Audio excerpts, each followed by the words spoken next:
नमस्कार साथियों, कैसे हैं आप सभी। मैं राहुल आप सभी का संस्कृत स्पेस के इस पटल पर अभिनंदन करता हूं, स्वागत करता हूं। साथियों, जैसा कि आप सभी को पता है कि यूजीसी नेट जेआरएफ की जो परीक्षा होने वाली है उस हेतु हम लोग रोज प्रश्नों का अभ्यास करते हैं और उसी श्रृंखला में आज मैं आपके सामने उपस्थित हूं।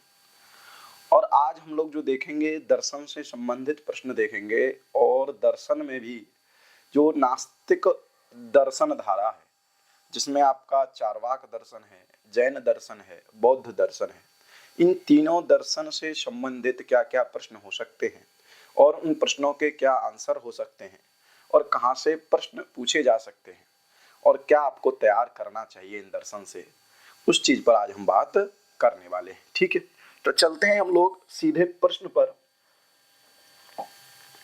चलिए देखिए, आपको स्क्रीन पर दिख रहा है कि चैतन्य विशिष्ट देह एव आत्मा इति मतम अस्ति। प्रश्न क्या है कि चैतन्य विशिष्ट देह एव आत्मा ये कौन मानता है। तो आपको पता है कि जो नास्तिक दर्शनों में सबसे पहला जो दर्शन है वह है चार्वाक दर्शन। चार्वाक दर्शन का अभिप्राय है चारु वाणी है जिसकी, सुनने में तो बहुत अच्छा लगता है, मतलब चारुवाक, चारु मतलब सुंदर, वाणी है जिसकी, चारुवाक। लोक के सिद्धांतों पर चलने के कारण इसको लोकायत दर्शन भी कहते हैं और यह एक प्रत्यक्ष प्रमाण मात्र को मानता है। ठीक है, ये चैतन्यवाद को मानता है, भूतात्मवाद को मानता है। ठीक है, और कहता है कि मर जाना ही अपवर्ग होता है, देह का नाश हो जाना ही मोक्ष होता है। समझ में आया कि नहीं। तो इसी का एक सिद्धांत है देहात्मवाद। क्या सिद्धांत है? देहात्मवाद। समझ में आ गया कि नहीं। तो इसलिए है देहात्मवाद क्योंकि यह देह को ही क्या मानता है? आत्मा मानता है। देह मतलब शरीर को ही, क्योंकि ये कहता है देहात्मवादे स्थूलोहम कृशोहम कृष्णोहम इत्यादि व्यवहार होता है। तो आत्मा का ही स्वरूप अहम शब्द से मानता है। इसलिए हम कहते हैं कि मैं मोटा हूं, मैं काना हूं, मैं कोमल हूं। इस प्रकार के शब्दों के व्यवहार से पता चलता है कि देह ही क्या होती है? आत्मा होती है। तो यही पूछा है कि चैतन्य विशिष्ट जो देह है वही आत्मा है, ऐसा कौन स्वीकार करता है? तो आपको पता होना चाहिए कि चार्वाक दर्शन का ये सिद्धांत है, चैतन्य विशिष्ट देह एवं आत्मा, अर्थात देहात्मवाद। समझ में आ गया ना। तो ये ध्यान रखना कि चार्वाक का एक सिद्धांत है देहात्मवाद, भूत चैतन्यवाद। ठीक है, और लोकवाद, भौतिकवाद, ये सब किसके सिद्धांत हैं? चार्वाक के। अगला प्रश्न है शुभाश्रव विषय के द्वे समीचीने। जब आप जैन दर्शन पढ़ते हो और जैन दर्शन की जब तत्व श्रृंखला देखते हो तो पहले दो तत्व मानते हैं, जीव और अजीव। उसके बाद आप देखते हो आश्रव, फिर बंध, फिर संवर, फिर निर्जर और फिर मोक्ष। उसी प्रकार जब आश्रव को जब आप पढ़ते हो तो पढ़ते हो औदायिकादि, औदायिकादि, कायादि, चलन द्वारेण, आत्मनश्चलनम,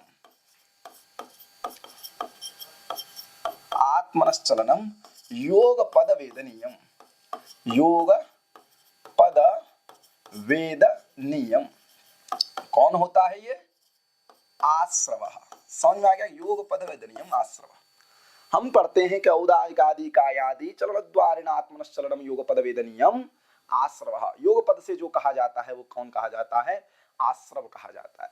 और इसी आश्रव के दो भेद पढ़ते हैं हम लोग। क्या भेद पढ़ते हैं? इस आश्रव के दो भेद पढ़ते हैं। एक पढ़ते हैं शुभ आश्रव और एक पढ़ते हैं अशुभ आश्रव। समझ में आ गया कि नहीं। इस आश्रव से निकल जाना ही क्या होता है? आगे पढ़ोगे तो संवर होता है, आश्रम निरोधो संवरा। समझ में आ गया कि नहीं। तो आश्रव कितने प्रकार का है ये प्रश्न भी परीक्षा में पूछा जा सकता है। अभी तक पूछा जाता था कि निर्जर के कौन दो तत्व हैं, लेकिन अब आपसे यह भी पूछा जा सकता है कि आश्रव के कौन दो तत्व हैं। तो शुभ आश्रव और अशुभ आश्रव। उसी में पूछ रहा है कि शुभ आश्रव विषय के द्वे समीचीने। तो शुभ आश्रव को जब आप पढ़ते हो तो यहाँ एक शब्द लिखा है कायादि। क्या लिखा है? कायादि। तो कायादि से आपको तीन चीज लेनी होती है।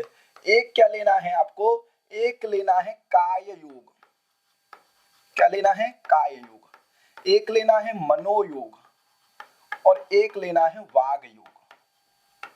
समझ में आ गया कि नहीं? तो ये तीन आते हैं शुभ आश्रम में, तीन प्रकार के योग शुभ आश्रम में आते हैं, काय योग, मनोयोग और वाग योग। तो इसमें देखेंगे वाग योग और मनोयोग। वाग योग का मतलब है अहिंसा आदि धर्मों का पालन करना, सत्य बोलना, सत्य बोलना, सत्य बोलना मतलब कम बोलना, जितना ज्यादा आप कम बोलेंगे उतना ही ज्यादा सत्य बोल पाएंगे। ठीक है, तो ये होता है वाग योग। मनोयोग का मतलब क्या होता है कि जैन दर्शनों के जो जैन आचार्य हैं, जो ज्ञानेंद्र हैं, जो जैनी लोग हैं, उनके सिद्धांतों पर विश्वास करना, श्रद्धा करना ही क्या होता है, मनोयोग होता है। मन से उनको मनन करना। ठीक है, और काय योग जो होता है वो होता है अहिंसादी व्रतों का, 5 महाव्रतों का पालन करना। क्लियर हो गया कि नहीं? जो सम्यक चरित्र के अंदर उनकी चर्चा आती है। तो शुभ आश्रम विषय के द्वे समीचीने, सी और डी। तो ये वाला विकल्प आपका इस प्रश्न का सही हो जाएगा। तो ध्यान रखना, आश्रम क्या है, शुभ अशुभ प्रकार से दो प्रकार का है। अगला प्रश्न है जीव रूपे न समायाति। जब हम बात करते हैं कि जीव की, तो हम बात करने चले जीव की। जीव को हम दो प्रकार से देखते हैं, एक देखते हैं संसारी, संसारी, एक देखते हैं हम लोग मुक्त। क्लियर हो गया? संसारी किसे कहते हैं कि भवात भवांतर प्राप्तिमंतः, एक जन्म से जब दूसरे जन्म में जो व्यक्ति जन्म लेता है तो वो संसारी पुरुष होता है। और मुक्त किसे कहते हैं, जो जन्म लेना जिसका बंद हो जाए।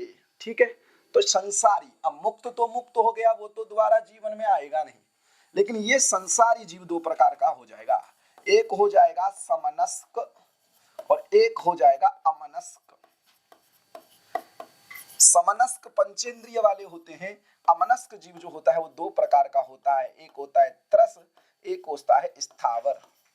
त्रस जो होता है वो 4 प्रकार का होता है, द्विंद्रिय, त्रिंद्रिय, चतुरिंद्रिय और पंचेंद्रिय।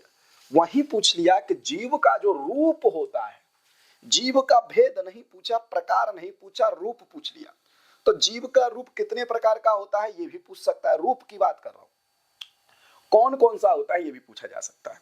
तो ध्यान रखना, जीव का जो रूप होता है वो 5 प्रकार का होता है। कितने प्रकार का होता है? जैन दर्शन के अनुसार 5 प्रकार का होता है जीव रूपम कतविधम। तो ध्यान रखना, पंचविधम, पहली बात। दूसरी बात, जीव रूप में कौन कौन हो गए 5 प्रकार? तो औपसामिक भी होता है, पारिणामिक भी होता है, अवगाह नहीं होता है, मिश्र भी होता है, चौथा होता है औदायिक। इनकी परिभाषा देखने की आपको आवश्यकता नहीं है, मैं नहीं कह रहा हूं कि इनकी परिभाषा देखना। और 5वां होता है छायिक। क्लियर हो गया कि नहीं? ये 5 प्रकार का जीव का रूप होता है, एक होता है औपसामिक, एक होता है पारिणामिक, एक होता है मिश्र, एक होता है औदायिक, एक होता है छायिक। प्रश्न पूछा है कि जीव रूपे न समायाति, तो जीव रूप में अवगाह नहीं आता है। समझ में आ गया कि नहीं? तो किसी भी प्रकार से प्रश्न पूछा जा सकता है कि जीव रूप कितने प्रकार का होता है, कौन कौन सा होता है, कौन दो आते हैं, कौन नहीं आता है। इस प्रकार के प्रश्न के लिए आप लोग तैयार रहेंगे। ये जैन दर्शन से आपका प्रश्न हो गया। आज की पीपीटी में उन्हीं प्रश्नों का अभ्यास करेंगे, क्योंकि आप लोग इतनी तैयारी कर चुके हैं तो ज्यादा हम लोग ने नॉर्मल क्वेश्चन नहीं लिए। नेट का जो लेवल रहता है और आजकल जो पैटर्न चल रहा है, फिर आप सोचते हो कि हर बार पेपर नया कैसे होता है, तो प्रश्न बनाता है वो, निकालता है। तो पूछा है अनुपलम्बो ही बाधकम किम, अर्थात यस्य बाधकम अनुपलम्बः, जिसका कोई बाधक प्राप्त न हो उसको हम क्या कहते हैं? तो उसको हम न तो ज्ञान कहते हैं, न विकल्पक कहते हैं, न सविकल्पक कहते हैं, उसको हम प्रमाण कहते हैं। क्या कहेंगे उसको? अनुपलम्बो ही बाधकम प्रमाणम। ठीक है, जिसका कोई बाधक नहीं होता है, अनुपलम्ब है, उसको हम क्या कहते हैं? प्रमाण कहते हैं। तो न उसको अनुपलम्बो ही बाधकम ज्ञानम। आप लोग देखोगे तो समझ में आएगा कि ज्ञान का भी कोई बाधक नहीं होता है, लेकिन ज्ञान का बाधक तत्व होता है। कौन होता है? अज्ञान, अध्यास, विपर्य, मिथ्या ज्ञान। ठीक है, लेकिन इस प्रश्न का सही आंसर हो जाएगा अनुपलम्बो ही बाधकम किम, तो अनुपलम्बो ही बाधकम प्रमाणम। आगे चलते हैं, भवांतर प्राप्त विधुराः के। तो अभी मैं बताया था कि जीव दो प्रकार का था, एक संसारी और एक मुक्त। संसारी वो था जो इस जन्म से दूसरे जन्म प्राप्त कर रहा था, लेकिन मुक्त वो था जो भवांतर प्राप्त विदुराहा, जो इस जन्म से और अन्य जन्म से, भवांतर मतलब दूसरे जन्म से विदुर है, वह क्या होता है, मुक्त होता है। संसारी कौन होता है, तो भवांतर भव भवांतर प्राप्तिमंतः संसारिणः। समनस्क कौन होते हैं, तो समनस्क जानते हो, पंचेंद्रिय वाले समनस्क होते हैं। अमनस्क कौन होते हैं, त्रस स्थावर भेद से दो प्रकार के होते हैं, उसमें भी त्रस चार प्रकार का होता है। पुद्गल कौन होते हैं, तो स्पर्श रस गंध वर्णवंतः पुद्गलाः। और पुद्गल दो प्रकार का होता है, कौन मानता है, ये बौद्ध मानता है। दो प्रकार का होता है, अड़व और स्कंध। ठीक है, तो जो आपके रूप विज्ञान वेदना संस्कार संज्ञा ये स्कंध है, और भोक्तुम अशक्या अड़वः, जिनको आप भोगने में असमर्थ हैं, अशक्य हैं, उनको अणु कहते हैं, और जो द्विअणुकादि हैं उनको आप स्कंध कहते हैं। क्लियर हो गया। तो पुद्गल दो प्रकार के होते हैं, स्पर्श रस गंध वर्णवंतः पुद्गलाः। क्लियर हो गया, बौद्ध दर्शन की बात है। अगला प्रश्न है, सकल जीव साधारणम किम। तो सकल जीव साधारणम किम, अज्ञानम नहीं, कुछ ज्ञानी लोग भी यहां पर मिलते हैं। चैतन्यम बिल्कुल सही है, सकल जीव साधारणम चैतन्यम, चैतन्यता प्रत्येक व्यक्ति में होती है, वो किसी भी स्वरूप में हो सकती है। ठीक है, तो सकल जीव साधारणम किम चैतन्यम, न प्रमाण होता है, न ज्ञान होता है, न ज्ञान होता है, सकल जीव साधारणम किम चैतन्यम। सीधा सा प्रश्न है और सीधा सा आंसर। अब देखिए, आप लोग चार संप्रदाय पढ़ते हो, दो हीनयान की और दो महायान की। हीनयान में आप किसको पढ़ते हो, तो हीनयान में आप वैभाषिक को पढ़ते हो, सौत्रांतिक को पढ़ते हो। महायान में आप किसको पढ़ते हो, माध्यमिक को पढ़ते हो और योगाचार को पढ़ते हो, और उनके यहाँ आचार्य आपको मिलाने। तो देखो, माध्यमिक के जो आचार्य हैं वो आपको पता है नागार्जुन है। कौन है, नागार्जुन। तो नागार्जुन कहाँ आ जाएंगे, सी, तो पहले का आंसर सी हो जाएगा। योगाचार के कौन है, तो ये भी जानते हो कि योगाचार के माध्यमिक कार्य का किसने, देखिए नागार्जुन है। योगाचार में जब आ जाओगे तो कौन हो जाएंगे, मैत्रेयनाथ, तो दूसरे का हो जाएगा डी। वैभाषिक के आचार्य कौन है और सौत्रांतिक के आचार्य कौन है, आपको पता चलेगा। तो वैभाषिक के आचार्य हो जाएंगे कात्यायनी पुत्र या कात्यायनी पुत्र, सौत्रांतिक के हो जाएंगे कुमारलात। तो पहले का सी देखो, दूसरे का डी देखो, तीसरे का ए देख लो, चौथे का, ये तीसरा वाला विकल्प प्रश्न आपका, तीसरा वाला विकल्प प्रश्न का सही हो जाएगा। तो ये सिंपल सा प्रश्न है, इनसे रिलेटेड आपको जानकारी होनी चाहिए, इनके सिद्धांत की भी जानकारी होनी चाहिए कि सर्व शून्य कौन मानता है, बाह्यार्थ शून्य कौन मानता है, बाह्यार्थ अनुमेय कौन मानता है, बाह्यार्थ प्रत्यक्ष कौन मानता है, ये सब विषय के विषय में आपको जानकारी होनी चाहिए। जैन मते ज्ञानम अस्ति, तो जैन मत में ज्ञान कितने प्रकार का है, तो पता होना चाहिए कि एक है मति, एक है श्रुत, दो हो गया, एक है अवधि, एक है मनः पर्याय, और एक है केवल। इनकी परिभाषा आपको बिल्कुल अच्छी तरीके से पता होना चाहिए। तो तज ज्ञानम पंचविधम, अवधि मति श्रुत अवधि मन पर्याय केवल विधयः। तो पांच प्रकार का होता है, पंच प्रकार का जैन मत में क्या होता है, ज्ञान होता है। वो कौन कौन सा है, तो मति श्रुत अवधि मन पर्याय और केवल। इन पांचों की डेफिनेशन 100% याद कर लीजिएगा। याद नहीं कर सकते हो तो देख करके कुछ उनके चिन्हों से परिभाषा को समझ लीजिएगा। इन्हीं दो प्रकार के ज्ञान को दो भाग में ये बांट देते हैं, प्रत्यक्ष ज्ञान और परोक्ष ज्ञान। शुरू के जो दो हैं मति और श्रुत, इनको ये क्या कह देते हैं, परोक्ष ज्ञान कह देते हैं। क्या कह देते हैं, परोक्ष ज्ञान कह देते हैं। और अवधि मन पर्याय, इसको ये क्या कह देते हैं, प्रत्यक्ष ज्ञान कह देते हैं। क्लियर हो गया कि नहीं, ये बात भी क्लियर होनी चाहिए। समझ में आ गया, मति श्रुत अवधि मन पर्याय, अंतिम तीन प्रत्यक्ष ज्ञान, शुरू के दो हो जाएंगे परोक्ष ज्ञान। अगला प्रश्न क्या है कि चार्वाक मते मोक्षः। चार्वाक कहता है कि यावत् जीवेत सुखम जीवेत दृढ़ं कृत्वा घृतं पिबेत भस्मीभूतस्य देहस्य पुनरागमनं कुतः। जब तक जीना है सुखपूर्वक जियो, अगले जन्म में आओगे या नहीं आओगे। इसका मतलब यह है मोक्ष नाम के पदार्थ को ये नहीं मानता है, मानता है तो किसी दूसरे रूप में मानता है। वह रूप क्या है, तो कहता है देहच्छेदः, शरीर का नष्ट हो जाना ही, मरणम एव अपवर्गः, मर जाना ही क्या होता है, मोक्ष होता है। तो ध्यान रखना, चार्वाक के मत में देह राग मोक्ष नहीं है, देह राग वासना हो सकती है, आलिंगनादि जन्यम नहीं होता है, आलिंगनादि जन्यम सुख है उसके यहाँ, लेकिन देह छेद क्या है, मोक्ष है। इंद्रिय जन्य सुख मानता है, आलिंगनादि जन्य सुख मानता है, कंटकादि जन्य दुख मानता है, और देह छेद को ही क्या मानता है, देह का छेद मतलब नाश हो जाना ही उसके यहाँ क्या है, मोक्ष होता है। ठीक है, चलिए आगे। प्रियम पथ्यम वचस्तथ्यम व्रतम उच्यते। तो आपको पता है जैन दर्शन से ये प्रश्न पूछा गया है, सर्वदर्शन संग्रह के जैन दर्शन से। जैन दर्शन में जब आप त्रिरत्न को पढ़ते हो, सम्यक दर्शन, सम्यक ज्ञान और सम्यक चरित्र, और सम्यक चरित्र के अंदर 5 महाव्रतों की चर्चा आती है। ये पूछा जा सकता है कि जैन दर्शन के किस रत्न में 5 महाव्रतों की चर्चा की गई है। तो ना तो सम्यक दर्शन में की गई है, ना सम्यक ज्ञान में की गई है, कहाँ की गई है, सम्यक चरित्र में की गई है। और वहीं सम्यक चरित्र में जो 5 आते हैं, अहिंसा, सत्य, सत्य मतलब वहां सुनृत कहा गया है, अस्तेय, ब्रह्मचर्य और अपरिग्रह, इन 5 की डेफिनेशन भी आप लोग एक बार दृष्टिगत कर लीजिएगा। वहीं ये डेफिनेशन आपको मिल जाएगी। प्रियम पथ्यम वचस तथ्यम, ये क्या है, तो यह सुनृत है, सत्य की डेफिनेशन है। समझ में आ गया कि नहीं, कि प्रियम पथ्यम वचस तथ्यम ये क्या है, सुनृतम उच्यते, सुनृत की ये डेफिनेशन है। सुनृत मतलब होता है सत्य, अनृत मतलब होता है झूठ।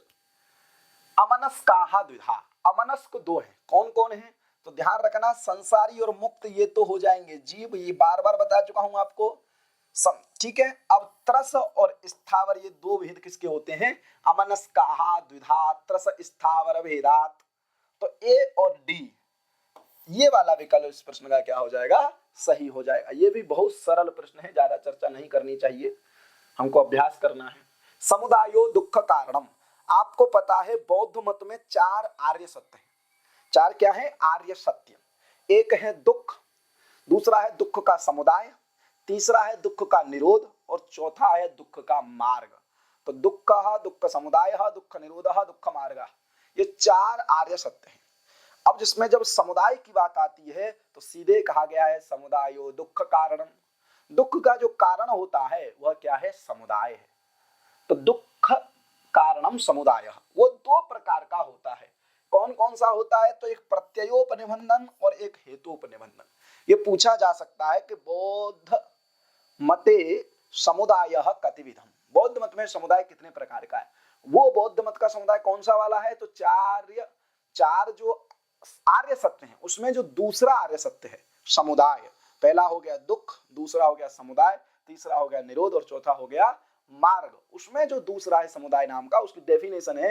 ये भी पूछा जा सकता है दुख कारणम किम, तो दुख का बौद्ध मते दुख कारणम किम समुदाय, ये क्लियर होना चाहिए। तद्विधम प्रत्योपनिबंधनम हेतुपनिबंधनश्च, क्लियर हो गया।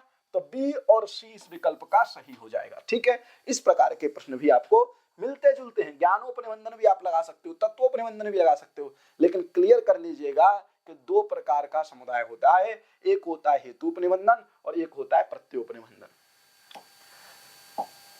आगे देखिए प्रश्न है, चत्वारि भूतानि भूम्याप अनिल निलः इति केषां मतम, अर्थात भूमि समझ गए आप पृथ्वी, आप समझ गए जल, अनल समझ गए आग, अनिल समझ गए वायु। ये 4 तत्व मानता है, आकाश को नहीं मानता है। तो कौन है ये, चार्वाक। क्यों, यह सिर्फ प्रत्यक्ष प्रमाण को मानता है, और जब प्रत्यक्ष प्रमाण की बात आती है तो आकाश को कभी नहीं देख पाता है। इसके कारण से, मतलब देख पाता है कहने का मतलब यह है किसी भी ज्ञानेंद्रिय से उसका ज्ञान नहीं कर पाता है, इसलिए यह आकाश को नहीं मानता है। चार्वाक 4 ही मानता है, एक पृथ्वी को मानता है, जल को मानता है, अग्नि को मानता है और वायु को मानता है, आकाश नाम के तत्व को नहीं मानता है। तो ये चार्वाक का मत है। आगे देखेंगे, वैभाषिक मते पदार्थाः द्विधा, जो वैभाषिक हैं, जो बौद्ध वैभाषिक आचार्य हैं, जो वैभाषिक बौद्ध हैं, उनके मत में पदार्थ 2 प्रकार का होता है, एक ग्राह्य होता है, एक अध्यवसेय होता है। ग्राह्यो अध्यवसेयश्च पदार्थः द्विधा, ग्राह्यो अध्यवसेयश्च। ग्राह्य किसको कहते हैं, निर्विकल्पक प्रमाण के द्वारा, निर्विकल्पक प्रमाण के द्वारा जो ग्रहण होता है। निर्विकल्पक प्रमाण के द्वारा का मतलब ये होता है कि जो किसी संज्ञा स्थान विशेष किसी सामान्य शब्द से जिसका ग्रहण नहीं हो वो निर्विकल्प प्रमाण, मतलब सत्ता मान से ग्रहण हो जाए, सत्ता मात्र से जिसका ग्रहण हो जाए, किसी संज्ञा इत्यादि किसी परिमाण इत्यादि जिसका ग्रहण नहीं होता है वो निर्विकल्पक होता है। और इनसे युक्त अगर होता है तो वो सविकल्पक प्रमाण अध्यवसीय हो जाए, ठीक है, बुद्धिस्त हो जाए, तो वह सविकल्पक प्रमाण के द्वारा, सविकल्पक प्रमाण के द्वारा। समझ में आ गया कि नहीं? तो वैभाषिक आचार्यों के मत में पदार्थ दो प्रकार का होता है, एक ग्राह्य दूसरा अध्यवसीय। तो इस प्रश्न का आंसर हो जाएगा ए और सी, दूसरा वाला विकल्प हो जाएगा। क्लियर हो गया कि नहीं? ग्राह्य मतलब जो निर्विकल्पक प्रमाण के द्वारा ग्रहण हो, अध्यवसीय मतलब जो सविकल्पक प्रमाण के द्वारा ग्रहण हो। फिर योग इति बंध हेतु कयोर द्वयोर विद्यते। अब देखिए जब हम बंध पढ़ते हैं, बंध का मतलब समझ रहे हो, जैन दर्शन में 7 तत्वों में जो शायद तीसरा है जीव, चौथा है जीव अजीव आश्रव और बंध। बंध जब पढ़ोगे तो बंध के हेतु जो हैं वो 5 हैं और बंध के जो प्रकार हैं वो 4 हैं। बंध के हेतु 5 कौन कौन से हैं तो ऐसे बता देता हूं, आपको पता है, लिखना है लिख सकते हैं, नोट्स पे मार्क कर सकते हैं। मिथ्या दर्शन, अविरति, कसाय, प्रमाद और योग, ये 5 बंध के हेतु हैं। उसी में से पूछ रहा है कि जो योग है, अब योग को बताइए कि वो किन दो में कारण बनता है। तो आपको पता होना चाहिए प्रकृति बंध, प्रदेश बंध, स्थिति बंध, अनुभव बंध। इन 2 प्रकार के बंधों का, प्रकृति बंध का और प्रदेश बंध का जो कारण होता है वह क्या होता है? योग होता है। ठीक है, प्रकृति प्रदेश बंधस्य हेतु योगः। समझ में आ गया? इनका जो कारण है वो क्या है? योग है। मिथ्या दर्शन किसको कहते हैं? तो मिथ्या दर्शन क्या कहते हैं? मिथ्या कर्मों से जो आपके उदीप्त संस्कार हैं, एक वो जो नैसर्गिक होते हैं और एक दूसरे जो होते हैं किसी दूसरे अन्य के उपदेश के द्वारा आपके अंदर जो संस्कार हो जाए, तो वो भी आपके बंधन का क्या होता है? हेतु होता है। दूसरा होता है अविरति। अविरति होता है 6 प्रकार के इंद्रिय कर्मों से आपको मुक्ति पा लेना, जय प्राप्त कर लेना, वो अविरति होता है।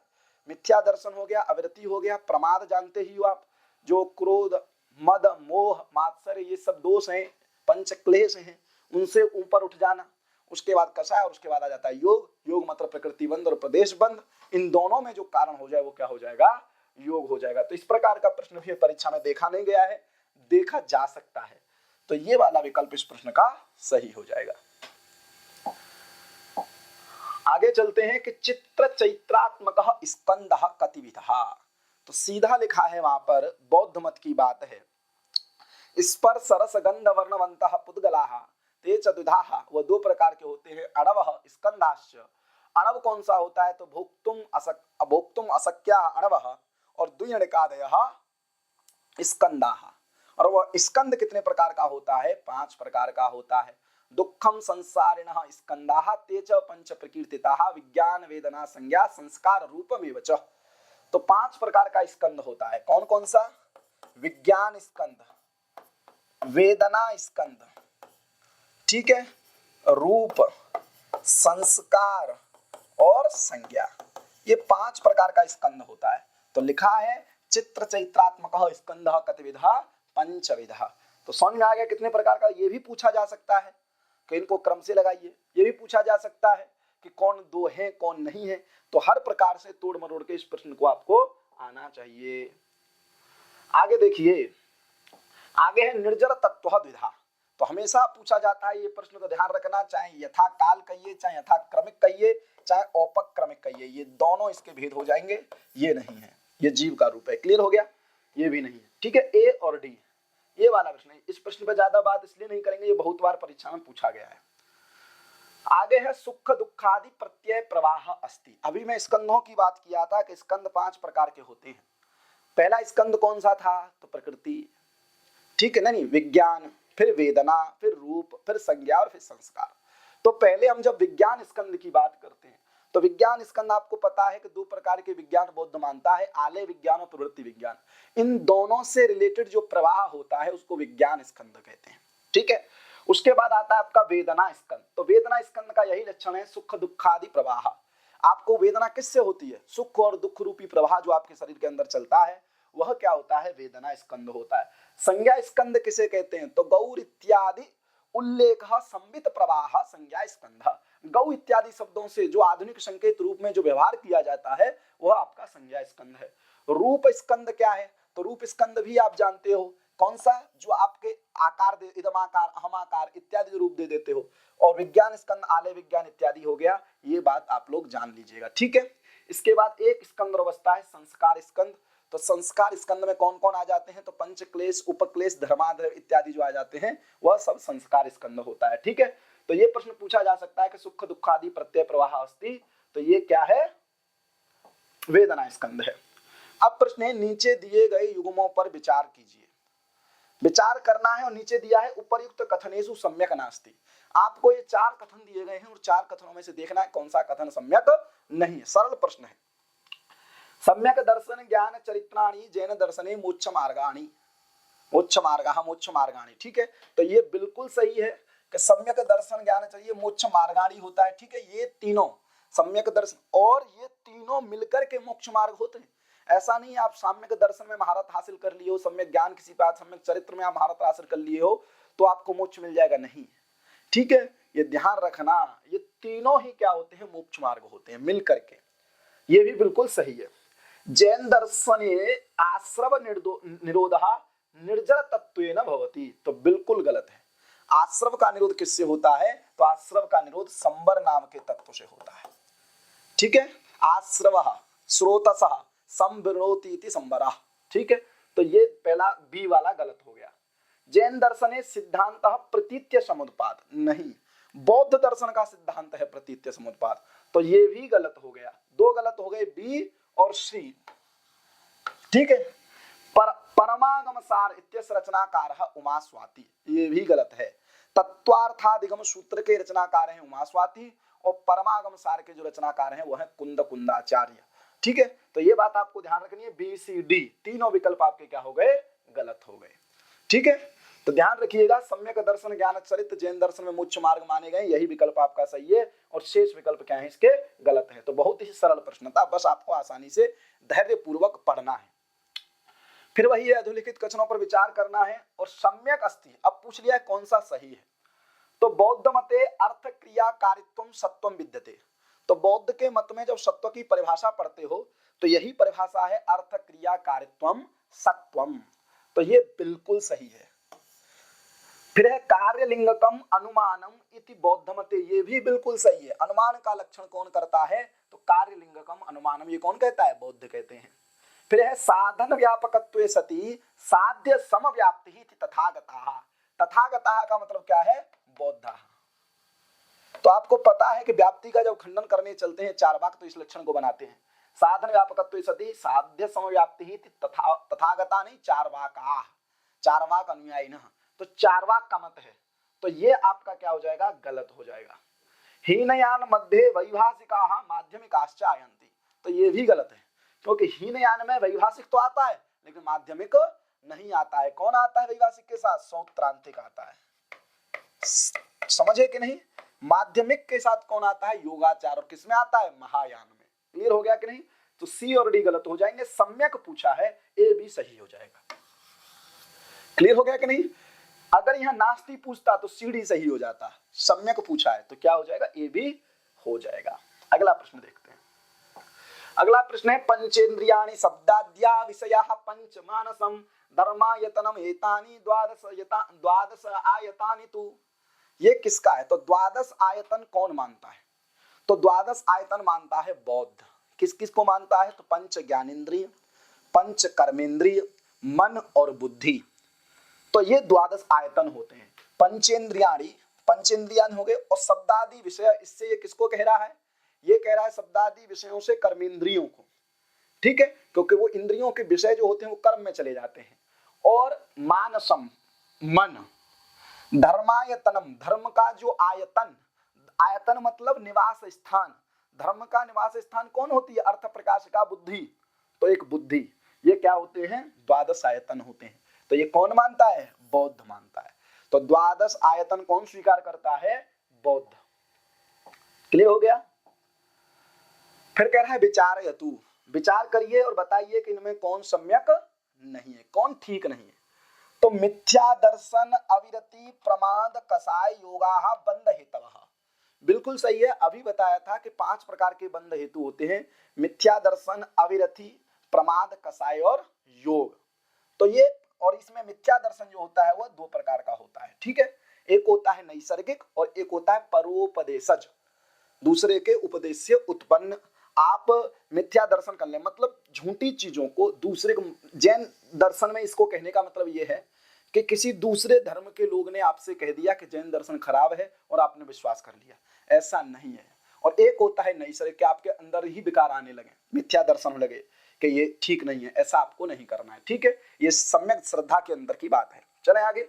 सकसायत्वात् जीवः कर्म भाव योगान पुद्गलान आदत्ते स आश्रवः। बिल्कुल नहीं है। मैं आश्रव का लक्षण आपको बताया था, उदादिकादि कायादि चरणद्वारेण आत्मनश्चलनम योग पदवेदनीयम आश्रवः। ये बंध का लक्षण है, ये सब बंध की बात है। सकसायत्वात् जीवः कर्म भाव योगान पुद्गलान आदत्ते, स्पर्श रस गंध इत्यादि में ही वो पड़ा रहता है, तो वो क्या होता है? सब बंध होता है। तो ये बी वाला क्या हो गया? गलत हो गया। कर्म बंध योग्यानाम आदानम उपश्लेषणम यत् करोति सबंधः, ये बिल्कुल सही है। कर्म बंधनों में पढ़ करके जो आदानित विषय जो होते हैं उनमें ही पड़ा रहता है, वो क्या है? बंध है। प्रकृति स्थिति अनुभव प्रदेशास्तद विधयः बंधा, ये भी सही है। 4 प्रकार के बंध हैं, प्रकृति बंध, स्थिति बंध, अनुभव बंध और प्रदेश बंध। तो ये चारों बंध से रिलेटेड फैक्ट थे, इसमें बस बी गलत हो जाएगा आपका। सम्यक नास्ति, तो बी इसमें क्या हो गया? गलत हो गया। यहाँ पर ऑप्शन दिया नहीं है, बी गलत कर लेना, ठीक है। ध्यान रखिएगा, ये डी को आप बी बना लीजिए। क्लियर हो गया? क्योंकि कर्म बंधन योगान आदमन पुष्लेषण यत् को, सब ये भी है, ठीक है। चले आगे। ध्यान रखना, बी ही गलत था। अगला है जैन दर्शनानुसारेण त्रिरत्ने के द्वे। तो जैन दर्शन के अनुसार आप जानते हो त्रिरत्न होते हैं, सम्यक दर्शन, सम्यक ज्ञान, सम्यक चरित्र। तो सम्यक दर्शन और सम्यक चरित्र, सम्यक आजीव, सम्यक समाधि, ये सब प्रज्ञाशील समाधि बौद्ध मानते हैं। और बौद्धों के अंदर ये सब 8 चीज आती हैं, 8 परम तत्व आते हैं। तो ए और डी सही हो जाएगा। क्लियर हो गया? तो ये भी बहुत सरल प्रश्न था। अगला क्या है? तो मेलनम करो, तू मिलान करना है। अक्षणिकस्य अर्थ क्रिया, ये चारवाक विषय है। अक्षणिकस्य अर्थ क्रिया कौन होती है? दुर्घटा, ठीक है। स्पर्श रस गंध वर्णवंतः के पुद्गलाः, स्वयमेव स्वात्म रूप प्रकाशिका का बुद्धि, और सविषयाणि इंद्रियाणि रूप स्कंदा। क्लियर हो गया? तो ये ध्यान रखना। अब इनको मिला लेंगे, पहले को मिला देंगे आप बी से, दूसरे को मिला देंगे आप डी से, और तीसरे को मिला देंगे आप सी से, और 4 को मिला देंगे आप ए से। तो बी डी सी ए, बी डी सी ए दूसरा विकल्प इस प्रश्न का सही हो जाएगा। क्लियर हो गया? ठीक है। तो आज के ये आपके सामने 25 प्रश्न थे जो जैन, चारवाक और बौद्ध से थे, ठीक है। तो आप इन प्रश्नों का अभ्यास करिए, और हमने प्रयास किया है कि जो हमेशा पूछे जाते क्वेश्चन हैं उसी के आधार पर प्रश्न बनाए हैं, और इससे रिलेटेड और जो सामान्य प्रश्न है जो हमेशा जैन के सिद्धांतों से, आचार्यों से और परिभाषाओं से पूछे जाते हैं, हमने थोड़ा अंदर से थोड़ा प्रश्नों को ढूंढने का प्रयास किया, क्योंकि उसका पैटर्न बदल रहा है और इस प्रकार के प्रश्न परीक्षा में देखे जाते हैं। तो अपनी तैयारी को इसी प्रकार से आगे करते रहिए, हम लोग आपके साथ हैं। और कोई सुझाव हो तो हमको कमेंट में दे सकते हैं, और वीडियो को अधिक से अधिक शेयर कीजिए, क्योंकि ये सब निःशुल्क है, कोई किसी से चार्ज नहीं है। इसलिए आपका भी एक दायित्व है कि आप इसको अधिक से अधिक लोगों तक पहुंचाएं, जिससे सबका भला हो। इसी शब्दों के साथ मैं आज की क्लास को खत्म करता हूं, और धन्यवाद। युवा स्यात् साधु युवा।